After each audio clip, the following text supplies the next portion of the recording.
Hello everyone, my name is BFViking and today I have the best Battlefield 4 TryHard loadout. So this loadout is mainly going to work on small game modes such as Domination, Diffuser, even TDM, but you can get away with using it on other game modes such as Rush and Capture the Flag. The class we'll be using will be the Recon class, so we can get to use all of those sneaky gadgets, and I'll explain that later in the video. So since we are mainly going to be playing on these smaller maps and modes, I have chosen the Acw-R, which in my opinion is one of the best gun in the game. It is a pretty good max damage of 24, just missing out on that 4-shot kill capability, and since most of our engagements are going to be in close quarters, we can take advantage of that max damage. As you know, the Acw-R has one of the fastest rates of fire in the game, and that is 880 rounds per minute, which you'll be able to absolutely melt people at close range. The recoil isn't very bad at all once you get the hang of it, and it is very easy to control once you fire in short bursts. Then we have a reload speed of 2.15 seconds empty, and a reload speed of 1.8 seconds with bullets left in the magazine. So all around, the Acw-R is the perfect gun for CQB, high rate of fire, good accuracy, and a pretty good reload time. For the attachments, I use the Coyote sight as it takes up the least amount of screen space, and for the second attachment I go with the target detector, as wherever you aim, enemies in that area will be spotted, so it's probably the best gadget in the game.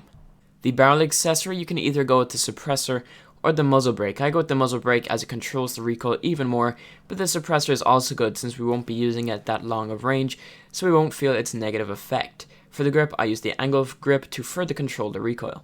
The secondary will be the Glock 18, or the G18 as it's known in Battlefield 4, and we're going to use this as it is the perfect gun for the situations we'll be in. The Glock 18 is perfect for when someone is trying to rush you, even if they have the M416 or Ace 23, you're most likely going to get the drop on them due to the Glock's insane rate of fire and good damage. Now, it does a very high recoil, but you're mainly going to be using it in closer ranges. The attachments don't really matter, you can just throw on whatever you really want. For the gadgets, I use the tugs and the MAV. The tugs allow me to stay in one place if need be, while showing all of the enemy players in my area onto the minimap, so this is a very effective tool against your enemy. For the second gadget, I use the MAV. Now, the MAV can destroy enemy explosives on an objective, and since it operates in thermal vision, you can see enemies as clear as day from quite far away, so if you're playing something like Diffuse, as soon as you spawn in the game, put your MAV in the air and you can see where all of the enemies are going to give you and your team a huge advantage. The perk upgrade is the Spec Ops. Basically, this makes you even more sneaky, and it upgrades your two gadgets by giving the tugs a 40% bigger scan area, and the same goes for the MAV. You'll also get unspotted in 2 seconds, which is extremely useful, so even if you do get detected in 2 seconds, you'll get unspotted from the minimap. The knife is the Bowie Knife just because it looks absolutely insane, and the grenade, not that you'll be using it much, is the frag grenade. So this loadout plays out perfectly on the smaller game modes. To make yourself even more effective, jump into a squad with comms, communicate with your team and tell them where the enemies may be.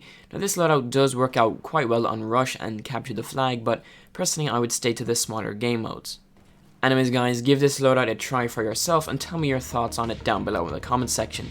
Anyways guys, if you did enjoy the video, make sure to leave a like. Hope you're having an awesome day. Thank you so much for watching, and I'll see you in the next Battlefield video.